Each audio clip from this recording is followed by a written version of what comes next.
তুমি বুঝো না যে সুদ করে গোমাসকে হারাম করে লেছি। আমার এলাকার যুবক যদি একসাথে হয়ে জায়গা 70 ফালাইবার সবাই পাবে না।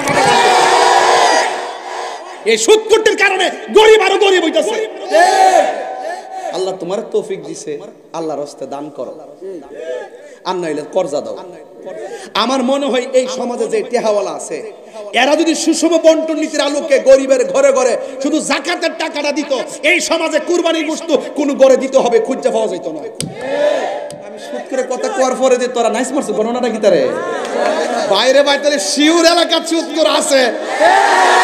মাইরা লাইছে রে, মাইরা লাইছে রে, ওখান তাহিরি কাছাইয়া পড়ছে জন্মের বাবলা কার হয় মাটি কাটটা শুটকির ভর্তা দিয়া ভাত খাবো। সুদের টাকা দিয়ে 8 প্রকার আইটেম খাওয়ার চাইতে কুদাল দিয়া মাটি কাটটা কারেন্টের জালে বাস মাছ মাইরা অটো দিয়া অটো চালাইয়া রিকশা চালাইয়া খা শুটকির ভর্তা দিয়া ভাত খাবো। সুদ করে টাকা দিয়া মসজিদে টাইলস কিনতাম না, দরকার হয় আম গাছের তলে জাম গাছের তলে নামাজ পড়বো, সুদ করে টাকা নিতাম না। রে তুমি সুদ খাইলে আমার বাপের কোনো অসুবিধা নাই, আমি তোমার দুঃখে দুঃখী হইছি। সুদের 72-70টা গুনাহ, সর্বনিম্ন গুনাহ হইল নিজের মায়ের লগে জিনা করা। এ বেফতার তুই যে সুদ খাস, তোর উপর তো ফতোয়া পড়তেছে। প্রত্যেকটা টাকা হাসরের ময়দানে সাপ হবে, সব তোর ফেরের ভিতরে ঢুকে তোরে কামড়াইব। তোরে বাঁচাইবার লাগবে না ওয়াজ করতেছিস, আমার বাপের টিয়ার দরকার আছে। তুই সুদ খাস না ঘুষ খাস, খাইয়া ফেট বড় কইরা কবরে যাইয়া সুতার বাড়ি খা, লাত্তি খা, কথা কোন ঠিক না। তাইরে হুজুর ধরে না, ধরলে ছাড়ে না। কুরবানির পশুর সাথে সম্পর্ক কি? যেই ব্যক্তি কুরবানি করবে এই ব্যক্তির আমলনামায় কিছু সওয়াব যোগ হবে কুরবানির মাধ্যমে। 1 নম্বর হলো কুরবানির পশুর গায়ের মধ্যে যতটা পশম থাকবে সেই পরিমাণ নেকি আল্লাহ দান করবে। 2 নম্বর কুরবানির পশুর শিং আছে না নাই? পায়ের খুর আছে না নাই? এই শিং এবং খুরগুলো মিজানের পাল্লার বাটকারা হয়ে যাবে।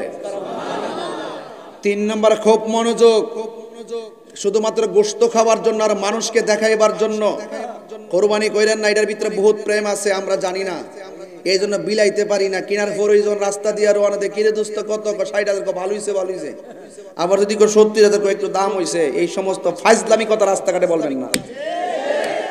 দাম হইলো আলহামদুলিল্লাহ, সস্তা হইলো আলহামদুলিল্লাহ, কিনছি একমাত্র আল্লাহ সন্তুষ্টির জন্য, কোন সুদখোরকে দেখাইবার জন্য না।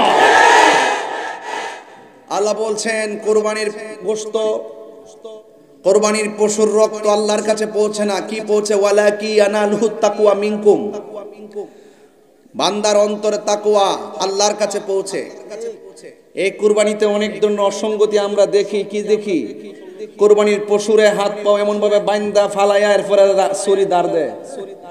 এই কষ্টটা দিয়েন না, ছুরিটা আগে দাঁড় দিয়ে রাখেন, ফালাইয়া জব করবেন আল্লাহু আকবার দিয়া। আবার এক পশু আর এক পশুর সামনে জবাই করেন না, দেখেন পশুর চোখ দিয়া পানি ফালায় কান্দে। এটা আপনারা বুঝেন না, তবে ইতিহাসটা কইয়া দিয়া যাবো আজকে নিকলির জমিনে। কষ্ট হবে আপনাদের। কুরবানির পশুর রক্ত কি আল্লাহর কাছে পৌঁছে? গোশত পৌঁছে? তো পৌঁছে কি? তাকওয়া। বলেন না পৌঁছে কি? মানুষকে দেখাইবার জন্য গরু কিনলে কুরবানি হবে? ও আমার নিকলির বন্ধু, যার কেউ নাই তার কে আছে।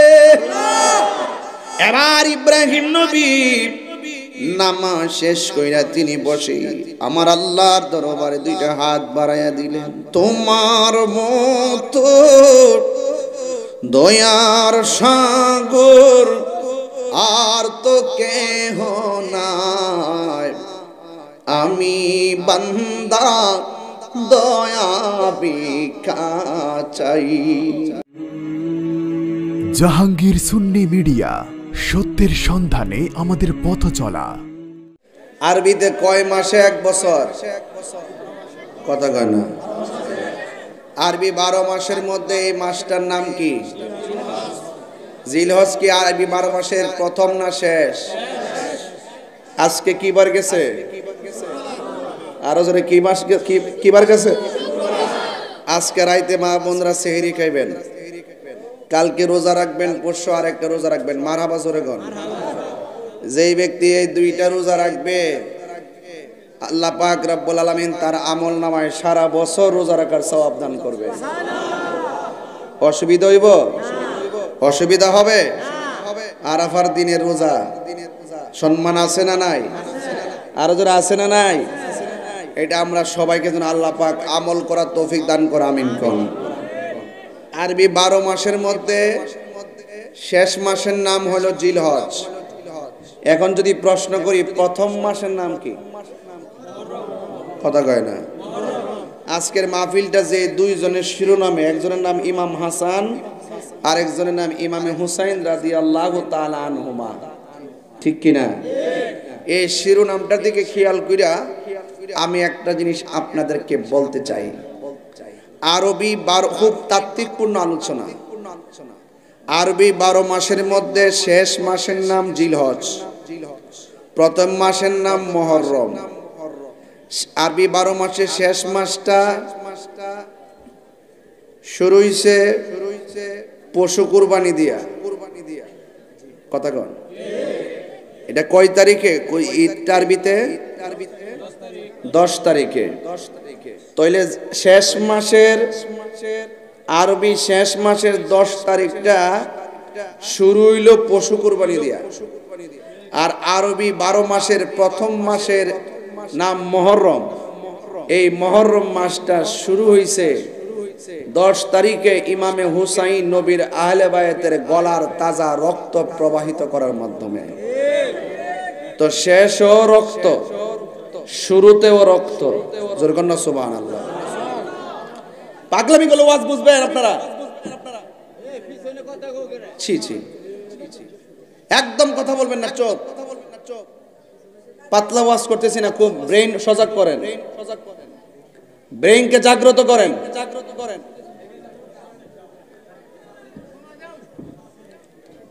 ভাইরা আমার, আমি ইন্টারভিউ নিব একটু পরে, যে ওয়াজটা মনে আছে কিনা। আরবি 12 মাসের শেষ মাস জিলহজ। মাসের নাম কি? কয় তারিখে ঈদুল আজহা? 10 তারিখটা আমরা উদযাপন করব কি দিয়া? তাইলে পশুর গলা থেকে রক্ত প্রবাহিত করার মাধ্যমে 10 তারিখটা আমরা শুরু করি। আবার 12 মাসের প্রথম মাসের নাম হইল মুহররম। এই মুহররম মাসটা নবীর আওলাদের গলা থেকে রক্ত প্রবাহিত মাধ্যমে এটা কি হয়েছে? শুরু হয়েছে। এই দুই রক্তের মাঝে পার্থক্য কি? জিলহজ মাসের রক্তের সাথে সম্পর্ক হলো ব্যক্তিগত। আপনি কুরবানি দিলে আপনার কুরবানির ফজিলত আপনি পাবেন, নাকি আপনি দিলে আমি পাবো? আমি দিলে আমি পাবো, আপনি দিলে আপনি পাবেন, ঠিক কিনা বলেন?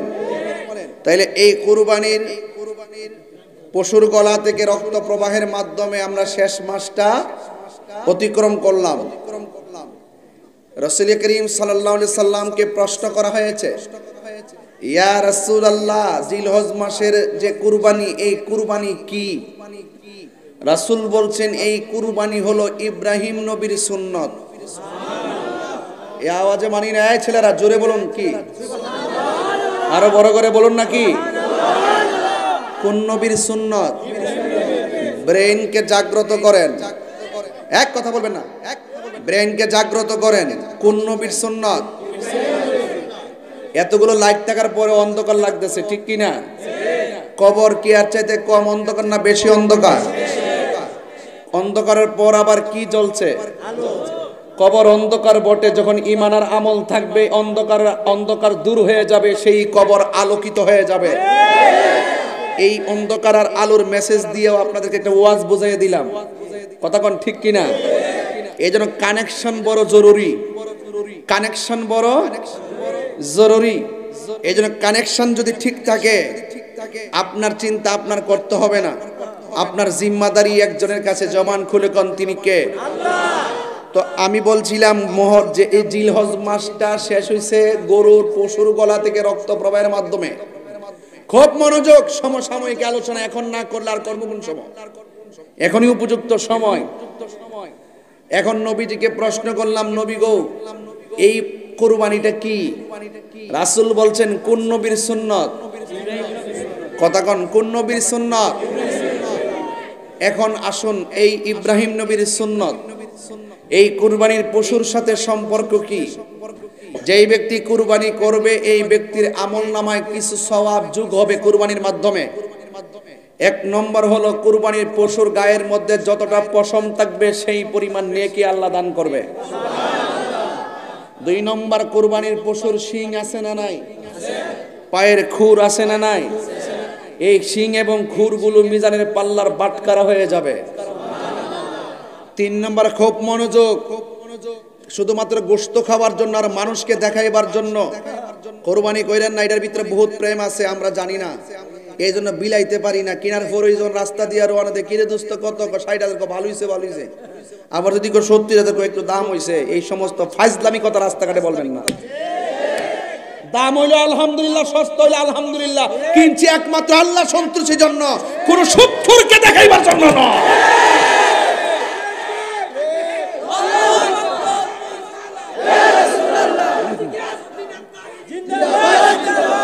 শুনুন, আমি বেশি লম্বা করব না, আমি বেশি লম্বা করব না। মুক্তিযোদ্ধা নূর ইসলাম, আচ্ছা, মুক্তিযোদ্ধা নূর ইসলাম আর টিয়াটওয়াদ ইসলাম হইতে ভালো লাগে না।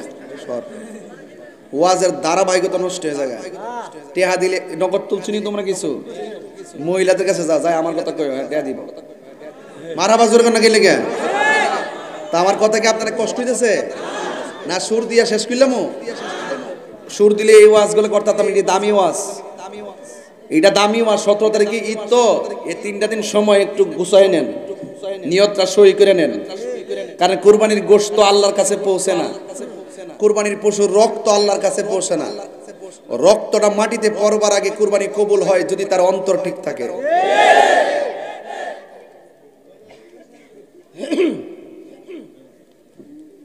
লা ইয়ানালুল্লাহু লুহুমুহা ওয়ালা দিমাউহা ওয়ালাকিন ইয়ানালুহু তাকওয়া মিনকুম।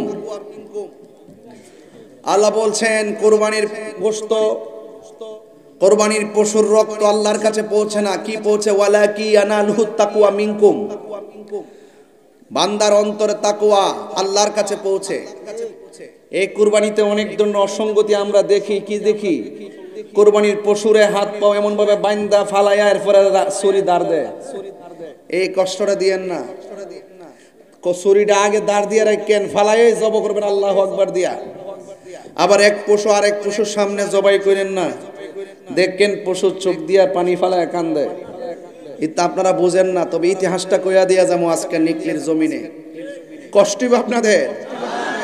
কুরবানির পশুর রক্ত কি আল্লাহর কাছে পৌঁছে? গোশত পৌঁছে? তো পৌঁছে কি? তাকওয়া। বলেন না, পৌঁছে কি? মানুষকে দেখাইবার জন্য গরু কিনলে কুরবানি হবে? বলছে মোটা তাজা সুন্দর দেখে কুরবানি করো, যেন এটার মধ্যে কোনো খুঁত না থাকে। কথা কন ঠিক কিনা? এই বিষয়গুলো মাথায় রাখবেন। একটা হইলো ফতুয়া, একটা হইলো তাকওয়া। তাকওয়া আর ফতুয়া বুঝা চললেন, কুরবানিতে তাকওয়াটা আল্লাহর কাছে পৌঁছে। এই জন্য আমি অত্যন্ত সুঠাম দেহের অধিকারী এবং সুন্দর সাবলীল দেখে আমি গরু ক্রয় করব, হোক এটা 70,000 টাকা, হোক এটা 40,000 টাকা। আমার লক্ষ টাকার গরুর প্রয়োজন নাই। কথা কোন ঠিক কিনা? কারণ যেই ইবাদতের মধ্যে লৌকিকতা থাকে, লোক দেখানো থাকে, ইবাদতটা কবুল হয় না। রাসূল বলছেন, তোমরা সুঠাম দেহ দেখে গরুটা ক্রয় করো, কারণ এই কুরবানির পশুটা একদিন কাজে লাগবে। সুবহানাল্লাহ কইতেন না? কয় কোন সময়? কয় যেই দিন আল্লাহ ফুলসিরাতটা জাহান্নামের উপরে কায়েম করব। নিচে থাকবে জাহান্নাম, উপরে থাকবে চুলের চাইতে চিকন একটা রাস্তা। আল্লাহর হাবিব বলেন, সেই দিন আল্লাহ পাক বলবেন, হে বান্দারা, আল্লাহ বলবেন, হে বান্দারা, তোমরা ফুলসিরাতটা পার হইয়া তোমরা ওই পারে জান্নাতে চলে যাও। তখন বান্দা দেখবেন নিচে দেখা যায় জাহান্নামের আগুন, অন্ধকার, আর রাস্তাটা হবে চিলের চাইতে চিকন। ও আল্লাহ, ও আল্লাহর হাবিব, কেমনে পার হবো? ও আল্লাহ, কেমনে পার হবো? তো টেনশন করার কোনো কারণ নাই। কুরবানি যে দিছিলি, ওই কুরবানির পশুর পিঠে বইয়া এই সিরাতটা পার হয়ে যায়। কাজে লাগেনি? আত্মরমারের গোশত একমাত্র আল্লাহর সন্তুষ্টির জন্য কুরবানি করতে হবে। এগুলো সুর দেওয়া ওয়াজ বোঝানোর জিনিস না, এগুলা প্রেম বিলানোর জিনিস, এগুলা হৃদয়কে পরিবর্তন করার জিনিস। এই জন্য ছুরি কি ভুতা হবে না ধারালো হবে? কুরবানির পশু শোয়াইবার আগে ছুরিটা ধারালো করে নেওয়া মুস্তাহাব।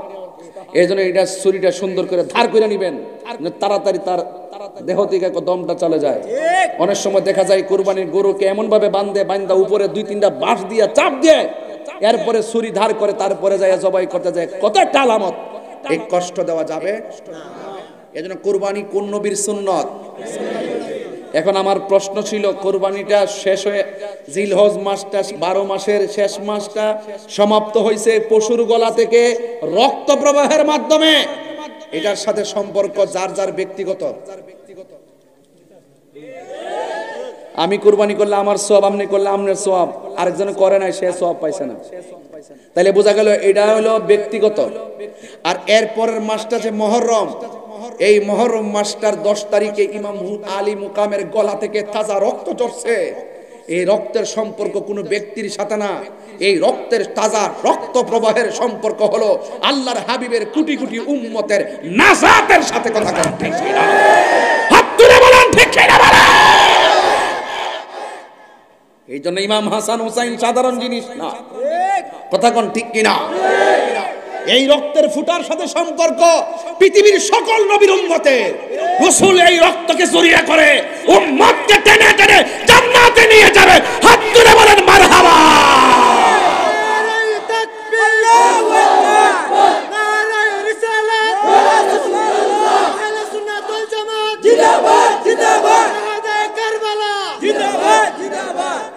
অন্তত পক্ষে এই 10 মিনিটে একটা জিনিস বোঝাইতে পারছি, শেষ মাসের হাকিকত আর প্রথম মাসের হাকিকত। কথা কোন ঠিক কিনা?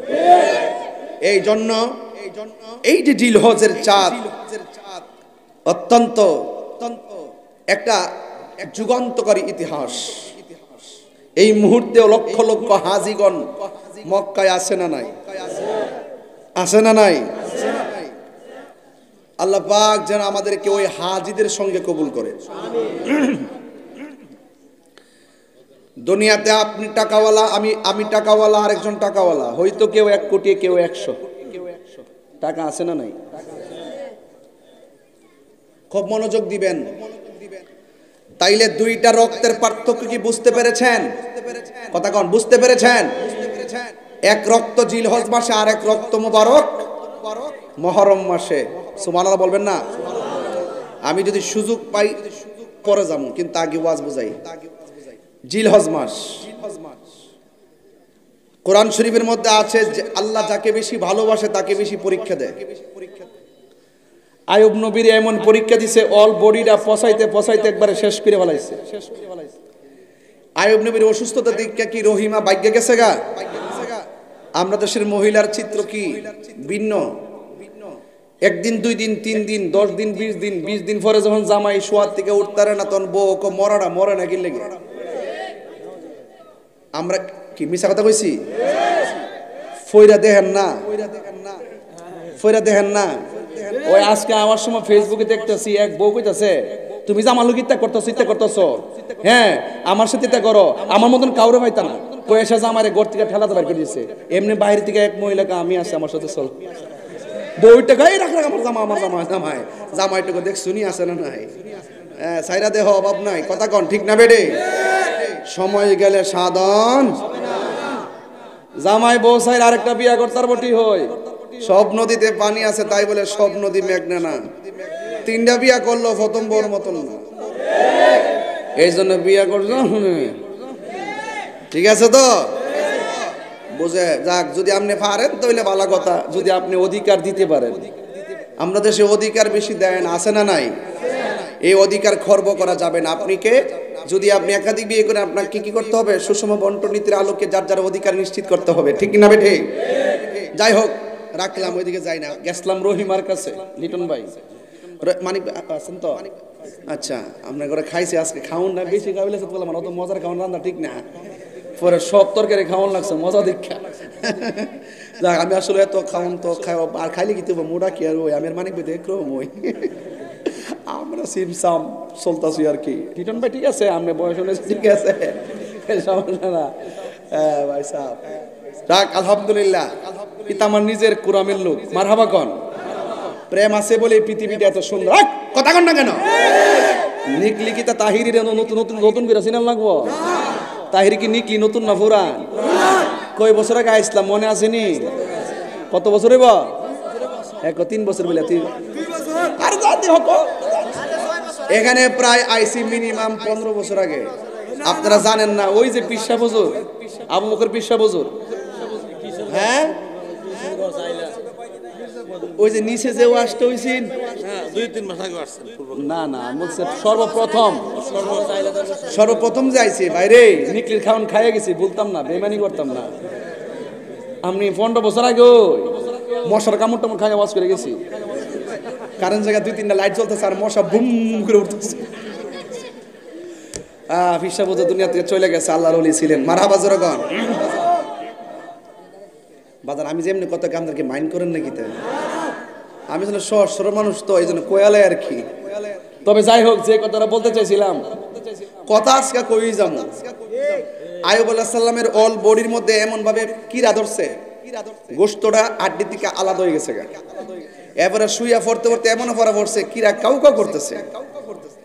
এখন আইয়ুব আলাইহিস সালাম রহিমানে কস, তুমি যাও না কিনলে গিয়া, এমন ফসা শৈলের সাথে তুমি থাকছো কিনলে গিয়া।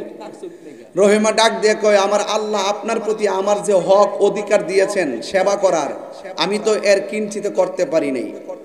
আমি কই যাবো, গেলে আল্লাহর কাছে কি জবাব দেবো? তখন আইয়ুব আলাইহিস সালাম আল্লাহর ডাক দিয়ে, আল্লাহ আমার অলবডি পচায়া কঙ্কাল বানাও অসুবিধা নাই, কিন্তু আমার জিভ বাড়া বালা রাখো। এখন জিগাই যে এ আইয়ুব আলাইহিস সালাম, তোমার অলবডি পচাইতে কোনো আপত্তি নাই, জিভ বাড়া বালা রাখতে কইছো কি লেগে? কয় আল্লাহ জিভ বাড়া বালা রাখলেই তো তোমার নামের জিকির করতে পারবো। আর রাত্রে ঘুমান না, ইচ্ছা মতো জানালাটা খুললা শুধু নিয়ত করেন যে আল্লাহ ঘুমাইতাছি, ফজর আজানটা কানে লাগলে মসজিদে যাবো। এখন বাতাসও খাইলেন, সারা রাত আরামও পাইলেন, ঘুমাইয়ে থেকে নফল ইবাদতের সওয়াবও পাইলেন। একটু নিয়তে না। আর যদি কইতেন যে এই মরার জানালাটা খুল, বাতাস লাগে না, কইয়া ঘুমাই থাকতেন না, নফল নামাজে সওয়াব পাইতেন না। এজন্য নিয়তটা ঠিক মতো কইরেন যে মাহফিলে যাইতেছি, আল্লাহ প্রতি কদমে কদমে আমরার গুনাহ মাফ কইরো। মাহফিলে যেতেছি, আল্লাহ জীবনের গুনাহ গাট্টি বেঁধে যাইতেছি, আল্লাহ এই গুনাহটা যেন জড়াইয়া চোখের পানি ফালাইয়া যেন আবার বাড়িতে আসতে পারে, সেই তৌফিকটা আল্লাহ দান কইরো। এইভাবে বললে কি আমরা টেহা লাগবো? এই জন্য আল্লাহ পাক যাকে বেশি ভালোবাসেন তাকে বেশি পরীক্ষা করেন। এই নবীদের মধ্যে একজন নবী শুধুমাত্র যাকে সর্বোচ্চ পরীক্ষা করেছেন, এর মধ্যে একজন নবী হলো ইব্রাহিম আলাইহিস সালাম। কোন নবী? আর একটু পিছনে যাই, আইয়ুব নবীর কথা বলছি, আর একজন নবীর কথা না বললে আমার হক আদায় হইতো না।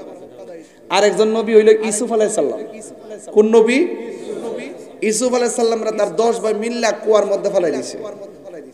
মুসিবত কি কম না বেশি? এরপরে কুয়ার মধ্যে ফেলাই দিছে। আল্লাহ ডাক দেখে, জিব্রাইল তাড়াতাড়ি যা, আমার ইউসুফরে কুয়াত ফেলাই দিছে। সুবহানাল্লাহ বলেন না? ইউসুফ আলাইহিস সালামের বডিটার মধ্যে কুয়ার পানি লাগবার আগে তোমার এই পাখাগুলা কূপের নিচে বিছায়া দাও। পরীক্ষা দিছে কে? উদ্ধার করছে কে? ওয়ালা তাহিনু ওয়ালা তাহজানু ওয়া আনতুমুল আ'লাউনা ইন কুনতুম মুমিনিন। নিরাশ হয়ো না, হতাশ হয়ো না, বিজয় তোমারই হবে যদি তুমি মুমিন হও। জোরে কর না সুবহানাল্লাহ। তাহলে মুমিন বিপদের ডরায় না, ভরসা করে একজনের উপরে, তিনি কে? আল্লাহ। তো ঠিক এমন ভাবে একের পর এক নবীকে পরীক্ষা করছে। আদম নবীকে কি জান্নাত থেকে বাইর করছে না? এত বছর কান্দাইলো, শেষ পর্যন্ত আল্লাহ পাক নবীর নামের উসিলায় ক্ষমা করলো। কথা কোন ঠিক কিনা আমার ভাইয়েরা?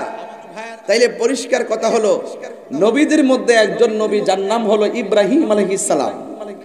ইব্রাহিম নবীকে আল্লাহ পাক 10টা পরীক্ষা করছেন। জোরে কোন কয়টা? এর মধ্যে একটা পরীক্ষায় ফেলাইছে নমরুদের মাধ্যমে, দ্বিতীয় নম্বর পরীক্ষা ফেলাইছে নমরুদের মাধ্যমে। ওই নমরুদা ইব্রাহিম নবী যখন এক আল্লাহর কথা বলে, নমরুদা ডাক দিয়ে কয়, তোমার কথা আমরা মানতাম না, তোমারও মানতাম না, আমরা যেমনি আছি এমনি থাকবো। নাউজুবিল্লাহ গণ। এরপরে ইব্রাহিম নবীকে ওই নমরুদা সিদ্ধান্ত নিল যে ইব্রাহিম নবীকে হাতে মারতাম না, বাতে মারো। নাউজুবিল্লাহ গণ। এরপরে একটা বাঘের খাঁচা বানাইছে, 7 দিন পর্যন্ত বাঘটাকে খানা দেয় নাই, কারণ অনাহারি বাঘের সামনে যখন ইব্রাহিম নবী থাকবে, বাহির দিক দিয়ে যখন তালা লাগাই দিব, বাঘে কি খাইবো না সুমা দিব? খাইবো। এরপরে ইব্রাহিম নবীরে বাঘের সামনে জেলখানার ভিতরে ঢুকাইয়া দিয়া, আমি এই ওয়াজগুলো সুর দিয়ে করলে 1 ঘন্টা করতে পারতাম, আমি সময় কাজে লাগাইতেছি, ঠিক আছে, মাত্র বেশি দেখতে যেন মূল কথা আপনারা পান। এইগুলা সুর দেওয়া বলে অনেক সময় লাগে, কষ্ট হইতেছে আপনারা। ইব্রাহিম নবীকে বাঘের খাঁচার ভিতরে ঢুকাই দিছে, যার কেউ নাই তার কে আছে? বাহিরি দিক দিয়ে তালা মাইরা দিছে। তালা মারার পরে ইব্রাহিম নবী ভিতরে ঢুকছে, ঢুকার পরে দেখতেছে অনাহারি বাঘ সুরমুর করে উঠছে, বুঝেন না, খাওন নাই। ইব্রাহিম নবী ডাক দিয়ে কি, আল্লাহ আমি জানি অনাহারি বাঘ আমারে খেয়ে ফেলবে, যদি আমারে খেয়েই ফেলে আমি একটা কর্ম করবো, আমার মৃত্যুটা যেন কর্মের মাধ্যমে হয়। কয় সেই কর্মটা কি? কয় আমি নামাজে দাঁড়াইলাম, আমার মরণ দিলে নামাজরত অবস্থায় মরণ দিও। আমাদের অ্যাডভোকেট মানিক ভাই একটা কথা বলছিলেন, ফুলামান্ডি নামাজ পড়ে না, তাহিরি আনবা লাগে পাগল হয়ে গেছেন। এই কথা হুনার পরে আমি ওয়াজটা কুট করে ফেলাইছি। কি রে ফুট, এই ফুট আজকে যে মুড়ি দিছ না 4-5 জন আসস্তি বাবা, ওই যে আমার মুড়ি দিছে, হাত তুলস না কাটা এডি। আজকে আমার কাছে বায়াত রাসূল গ্রহণ করছে, আমি কইয়া দিয়া যাই, আবারও কইয়া দিয়া যাই, মা বাপরে যদি বাত না দাও, তোমার মতন মুড়ি তাহিরির দরকার নাই। রাগ করলে করবেন, মুড়ি যখন ছুটি দেবে। কথাটা কি খারাপ কইছি? যেই ফিরে কইব মা বাপের খেদমত লাগতো না, এটা ফিরসাব না, এটা সকালবেলার পেশাব। খারাপ কইছি? ফির মুরিদি তাহিরির ব্যবসা না, যদি ব্যবসা হইতো প্রতি ওয়াজ মাহফিলে 1000 মুরিদ করাইতে পারতাম, লক্ষ লোক আমার মাহফিলে হয়। আমি বাচ্চা মুরিদ করি যেন একটা মুরিদে 100 ঘর ঠিক করতে পারে। আরেকটা কথা কয়া দিয়ে যায়, অ্যাডভোকেট ভাই বলছে ফুলামান্ডি নামাজ না পড়লো তাহির হুজুরের লাগে খুব পাগল। নিশ্চয়ই মানিক ভাই এলাকা থাকে, দেহে ফুলাফান নামাজের টাইমে ঘোরাঘুরি করে। তাহলে আজকে থেকে ওয়াদা করো, তাহিরি হুজুরের নাম ওয়াজ করতে আনছো, আজকে থেকে ওয়াদা করো আমরা 5 ওয়াক্ত নামাজ পড়বো। কথা কন ঠিক না বেটি? রাজি আসেননি সবাই? আল্লাহ যেন আপনারা কবুল করে, আমিন কোন। তো ইব্রাহিম নবী বিপদের সময় সেজদা দিব কার কাছে? আল্লাহ ছাড়া কাউরে সেজদা করা যাইবো? আচ্ছা, এরপরে নমরুদা মহিলা নিয়ে নাচতেছে, আহারে বাঘের সামনে, বাঘে বনের বাঘে পাইলে মানুষ ছাড়ে না, ঠাস কইরা মনে করেন এই আস্তে আস্তে জায়গা, অসুবিধা নাই, নীরব থাকেন। সবাই দুরূদ শরীফ পড়েন, আল্লাহুম্মা সাল্লি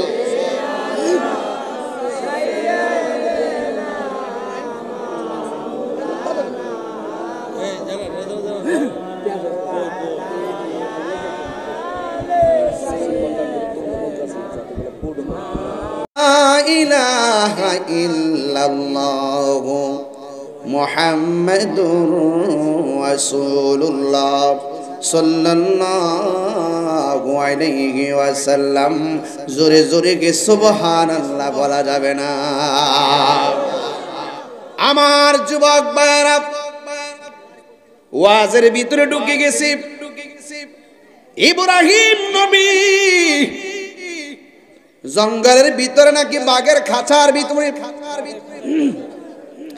বাঘের খাঁচার ভিতরে ইব্রাহিম নবী ভরসা করলেন একজনের কাছে। জবান খুলে বলুন তিনি কে?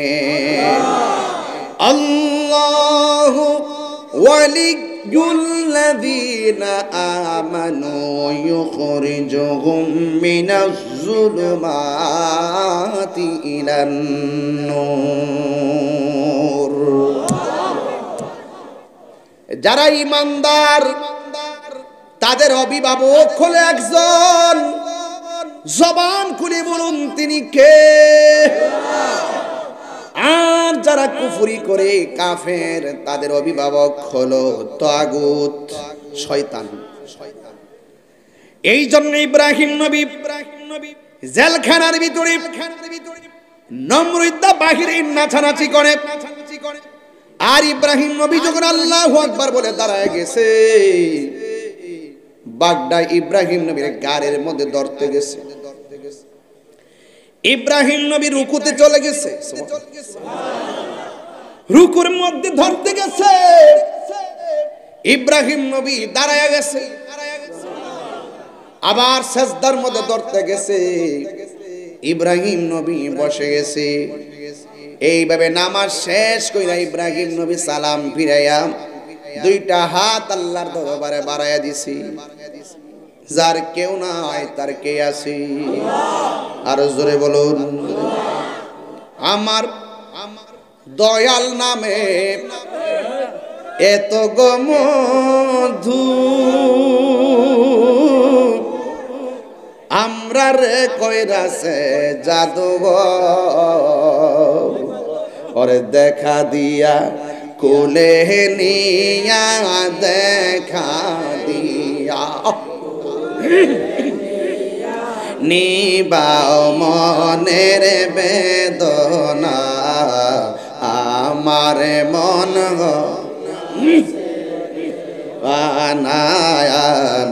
আমার মন হয়াজের দেওয়া তোমারে পাও ইবারাশি,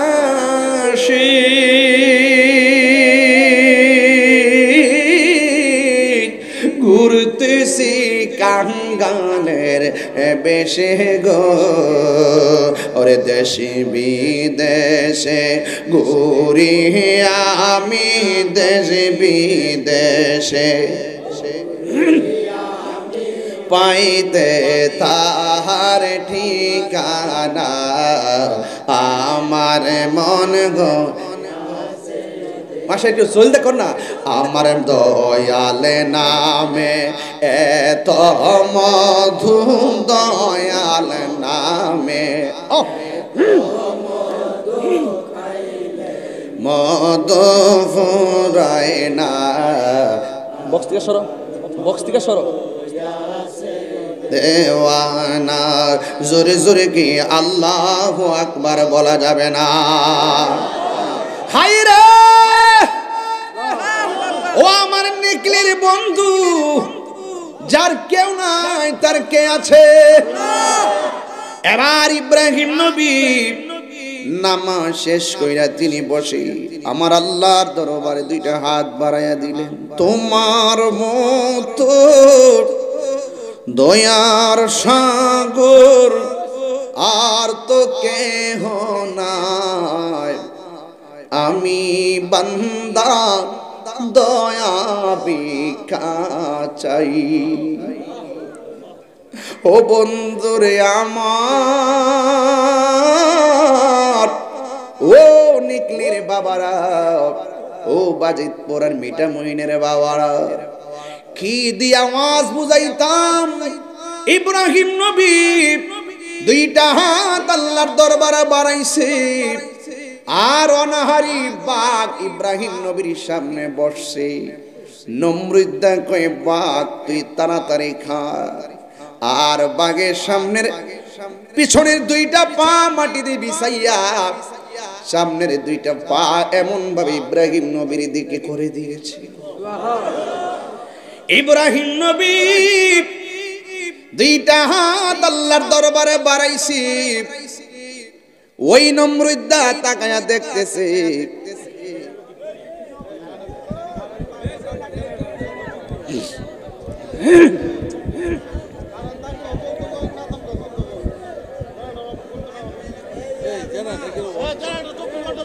এটা কোনো কথা হইলো? এটা বন্ধ করে হয়তো 2 কেজি তেল যাবে। কি হইছে? এই জেনারেটর অফ করে কেন?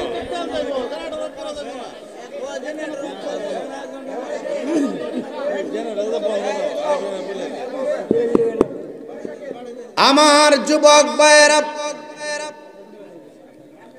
ও পৃথিবীর মানুষ, আপনার কি কষ্ট হইতেছে বাজানো? ওয়াজ বুঝতে কি অসুবিধা হইতেছে? আমি একটা জায়গায় নিয়ে যাবো আপনারে। মারহাবা কোন? ইব্রাহিম নবী আল্লাহর দরবারে দুইটা হাত বাড়াইলো, আর এই দিক দিয়া ইব্রাহিম নবীর সামনে বাগে দুইটা পা করে বসে আছে। বন্ধুরি, ও নিকলির বাবারা, এবারে নমরুদ্দা কয়ে বাঘ তাড়াতাড়ি খাস না কেন? তো নমরুদ্দা তাকাইয়া দেখে ইব্রাহিম নবী দুইটা হাত বাড়াইয়া রাখছে, আর বাঘে ইব্রাহিম নবীর কামড় না দিয়া, পায়ের নখ দিয়া আছর না দিয়া, ইব্রাহিম নবী যে জেলের ভিতরে মাটিতে সেজদা দিয়া কপালে মাটি লাগছে, নমরুদ্দা তাকায় আর দেখতেছে বাঘের জিহ্বা দিয়া ইব্রাহিম নবীর কপালের ধুলা বালি গুলা পরিষ্কার করে দিতেছে। যুগে যুগে পশু পাখি নবী চিনেছে, মানুষের বাচ্চা হইয়া নবী চিনে না। কথা কোন ঠিক কিনা? এটা নতুন না, এটা অনেক পুরান জিনিস। ইব্রাহিম নবীর প্রথম পরীক্ষার ভিতরে আল্লাহ উদ্ধার করে দিছে, রক্ষা করার মালিক কে? এরপরে নমরুদ্দা ইব্রাহিম নবীকে মারার জন্য অসংখ্য সৈন্য দিয়া জঙ্গলার কাঠ কাটায়া লাকড়ি বানাইছে, বিশাল বড় একটা গাতা বানাইছে, গর্তের নিচে লাকড়ি দিয়েছে, লাকড়ির ভিতরে কেরোসিন দিয়েছে, এই লাকড়ির উপরে ইব্রাহিম নবীরে ফেলে দিছে, আর ইব্রাহিম নবীর উপরে অনেক লাকড়ি স্তূপ দিছে, আবার কেরোসিন দিয়া দাউ দাউ করে আগুন লাগাইয়া দিছে। সব প্রাণী কি আচরণ করছে আমি জানি না। ওই সময়ের একটা প্রাণীর কথা আমার মনে পড়ে গেছে, না বইলে আমি পারবো না। নমরুদ্দা নর্তকী লইয়া নাচতেছে, কয়ে আগুন কাউরে খাতিরি করে না, মনে হয় ইব্রাহিম নবীরে জ্বালাইয়া কয়লা করে দিছি। ওই আগুনের গর্তের পারে একটা প্রাণী, যেই প্রাণীর নাম হলো ব্যাং, ব্যাংটা প্রস্রাব করে দিছে আগুনটা নিভাইবার জন্য। এই জন্য ঘরের কোনায় ব্যাং থাকলে ব্যাং কোনোদিন মারবেন না।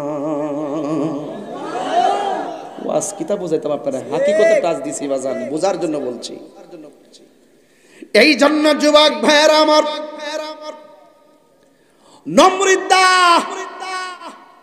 সঙ্গ পাঙ্গুল নাচতেছি, কাঠগুলা পুড়তে পুড়তে শেষ হইয়া গেছে, কয়লা হইয়া লাল হইয়া গেছে, লাল কয়লা কালো হইয়া নিভে গেছে।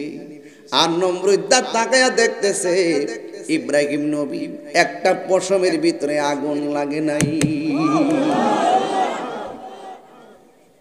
জবানটা খুলে গেল, রক্ষা করার মালিককে। এর চাইতে আপনি কি প্রমাণ চান? মাল্লাহুল মাওলা ফালাহুল কুল, যেই ব্যক্তি আল্লাহর হয়ে যায় পৃথিবী তার গোলাম হয়ে যায়। আমাদের অন্তরে জবানের ভিতরে আল্লাহর জিকির আছে, এই জবান দিয়ে আবার সুদের টাকা ঢোকাইতেছে।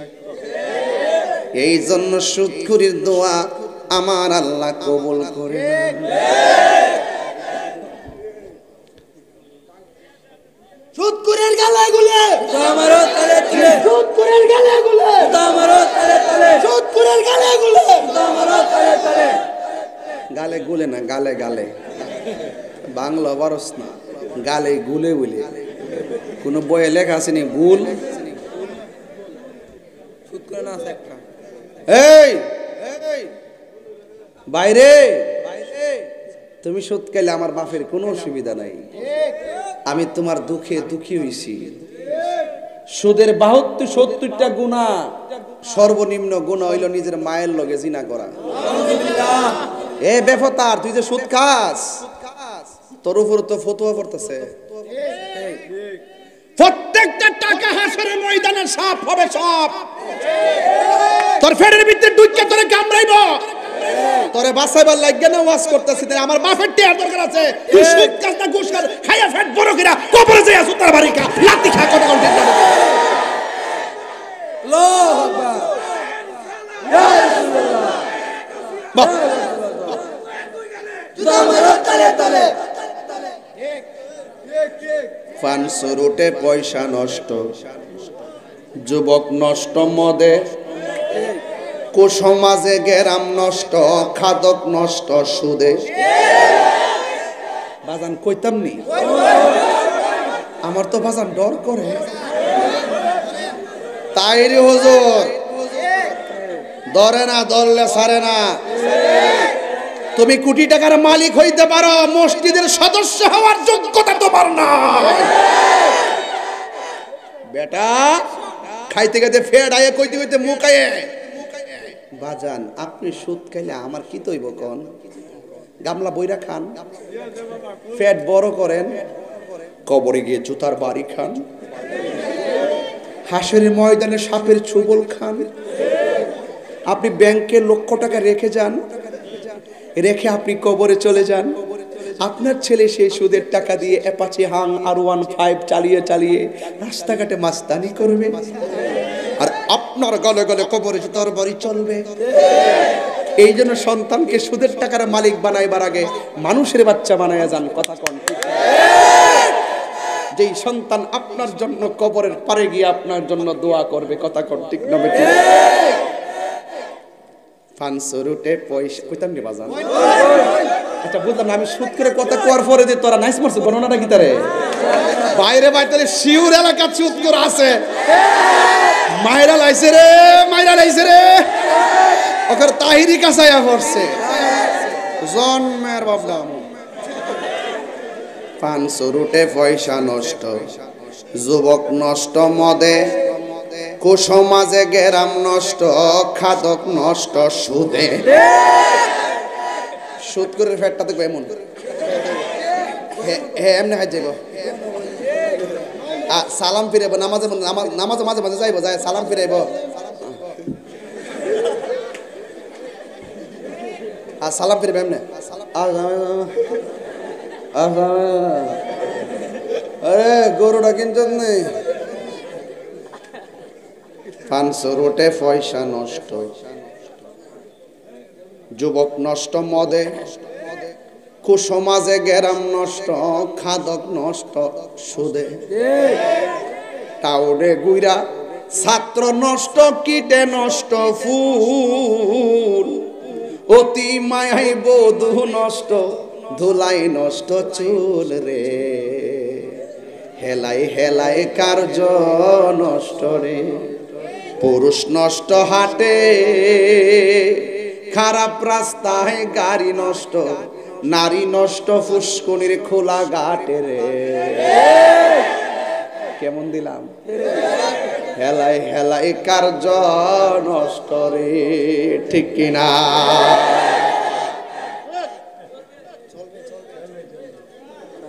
বাইর আমার সুদ কি চলবে না, বন্ধ হবে? সুদ দিব না, নিব না। দরকার হয় মাটি কাটটা শুটকির ভর্তা দিয়া ভাত খাবো। সুদের টাকা দিয়ে 8 প্রকার আইটেম খাওয়ার চাইতে কুদাল দিয়া মাটি কাটটা কারেন্টের জালে বাস মাছ মাইরা অটো দিয়া অটো চালাইয়া রিক্সা চালাইয়া খা শুটকির ভর্তা দিয়া ভাত খাবো। সুদ করে টাকা দিয়া মসজিদে টাইলস কিনতাম না। দরকার হয় আম গাছের তলে জাম গাছের তলে নামাজ পড়বো, সুদ করে টাকা নিতাম না।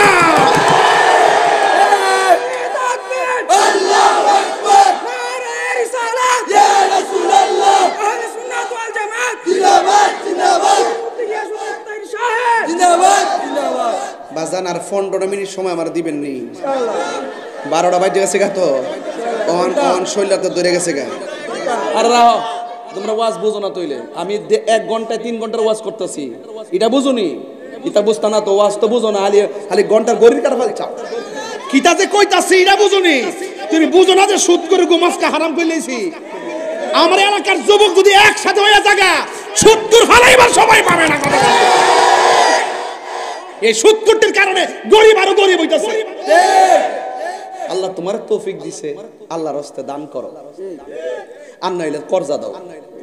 আমার মনে হয় এই সমাজে যে টেহাওয়ালা আছে, এরা যদি সুষম বন্টন নীতির আলোকে গরিবের ঘরে ঘরে শুধু যাকাতের টাকাটা দিত, এই সমাজে কুরবানির গোশত কোন ঘরে দিতে হবে খুঁজে পাওয়া যেত না। ইদানিং শুনতাছি মহিলারাও সুদ খায়।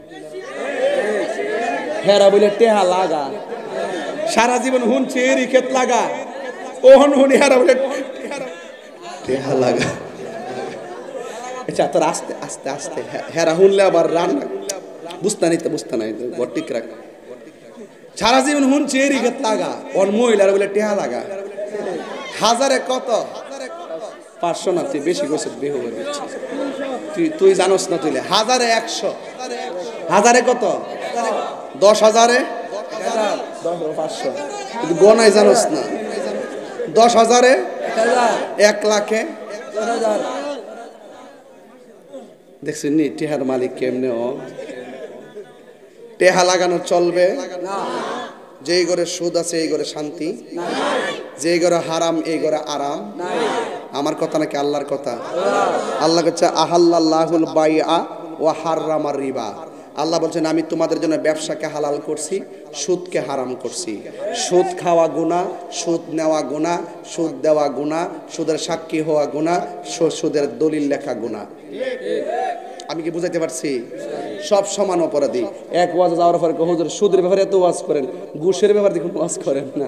আরে বেটা, ঘুষের ওয়াজ তো আরো ভয়ঙ্কর, কইতাম নি?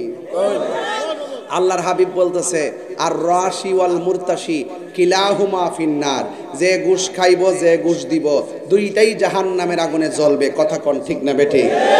ইয়া ফ্যানটা তোর মাথার বরাবর রাখ, অসুবিধা নাই, সমস্যা নাই, দিয়ে রাখ। ফ্যানটা আছে না, ফ্যানটা বরাবর তোর মাথা রাখাস না, দে সমস্যা নাই, যা, সমস্যা নাই। তোর লাগবে, ভালো লাগতো না, আমার লাগতো না, বেহুবডা। এই ফ্যানটার এই দিক দে না, আর এই দিক দে নাও, নিয়ে করে ফ্যানটা নিচে যায় বইস, একটু সুন্দর করে ঘুরাই দো, এদিকে ঘুরাই দো। ওই হ্যাঁ মাইকের বক্স দেখা হইতাছে। আরে বক্সের দিস না, আমরা দিস না, আমার অ্যাডভোকেট সাহেবরা দে দে দেখ, অন চলবো, অন চলবো। বাজান এখন যে ওয়াশটা করছি আপনার কষ্ট হইছে? সুদ কি খাইবেন? আমার ফোলাফান্ডি করে, ফোলাফান্ডি কই, হাত নামা। সুদ কি খাইবেন? সুদ দিবেন? ঘুষ খাইবেন? ঘুষ দিবেন? বাবা খাইবেন? ব্যবসা করবেন? নেশা করবেন?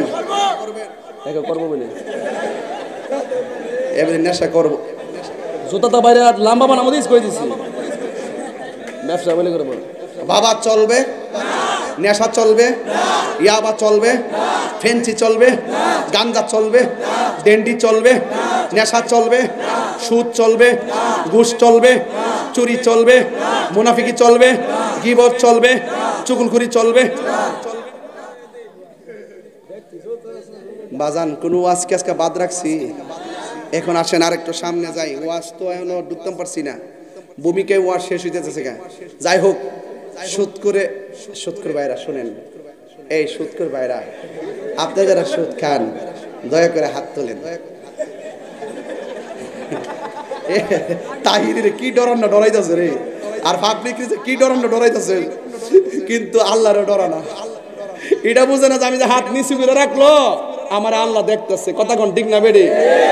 হাসর মাঠে মুখের মধ্যে তালা লাগাই দিব, হাতের সাক্ষী হাত দিব, চোখের সাক্ষী চোখ দিব, কানের সাক্ষী কান দিব, হাত কইব আল্লাহ এই বাটপাটটা আমার হাতটারে ওই ফাপদার মধ্যে ধরাইছি, আমি হাত দিয়া ওই কালল চুরি করছি, ওই কাডলটি ফুলাফান যাওয়ার সময় ডাব চুরি করিস না, দুনিয়ার কেউ না দেখলো বান্দার হক নষ্ট করলে রেহাই নাই। কথা কন ঠিক কিনা? আমরা সুদ খাইতাম না, কি হবে বেঁচে থেকে, কইতাম নি রে, কি হবে বেঁচে থেকে। শুনেন আরেকটা কথা কইলাই, এই বছরের ভিতরে সবচেয়ে সুদখোর গুলো আজকে কষ্ট হইব যে হুজুরে কেমনে রে আমরা দয়া গেছে রে। কি হবে বেঁচে থেকে, অযথা বিদ্যা শিখে যদি না করতে পারি সুদ মুক্ত সমাজটাকে। কথা কন, করোনা কি তো এমনি আইছে? বৃষ্টি যে বন্ধ হয়েছে এমনি বন্ধ হয়েছে গা? দুনিয়ার মানুষ যখন যাকাত দেওয়া বন্ধ করে দেয় তখন আল্লাহ পাক আসমান থেকে বৃষ্টি দেওয়া বন্ধ করে দেয়। কি হবে বেঁচে থেকে, কি হবে বেঁচে থেকে, অযথা বিদ্যা শিখে যদি না করতে পারি সুদ মুক্ত সমাজটাকে, যদি না করতে পারি ঘুষ মুক্ত সমাজটাকে। ঠিক কিনা? কি হবে আলেম হয়ে ইমাম সেজে সমাজেতে যদি না হক কথা উচ্চ সুরে না বলিতে? কি হবে আলেম হয়ে ইমাম সেজে বক্তা সেজে দুনিয়াতে যদি না হক কথা উচ্চ সুরে না বলিতে? চাকরি বই করহ যদি ছেড়ে দাওই না গদি, চাকরি বই করহ যদি ছেড়ে দাওই না গদি, কি হবে ধোঁকা দিয়ে আল্লাহকে, কি হবে বেঁচে থেকে, কি হবে বেঁচে থেকে অযথা বিদ্যা শিখে যদি না করতে পারি সুদ মুক্ত সমাজটাকে, ঠিক কিনা? কি হবে আকাশ ছোঁয়া বিলাসবহুল বাড়ি গাড়ি না খেয়ে কত মানুষ পরপারে দিতে পারি? কি হবে আকাশ ছোঁয়া বিলাসবহুল বাড়ি গাড়ি না খেয়ে কত মানুষ পরপারে দিতে পারি? আজরাইল আসবে যবে মাটিতে পড়ে রবে, আজরাইল আসবে যবে মাটিতে পড়ে রবে, কোনো কাজে লাগবে না তোর বিল্ডিংটাকে, কোনো কাজে লাগবে না তোর বিল্ডিংটাকে। কি হবে বেঁচে থেকে অযথা বিদ্যা শিখে যদি না করতে পারি শোষণবিহীন শোষণমুক্ত সমাজটাকে, কথা কোন ঠিক কিনা?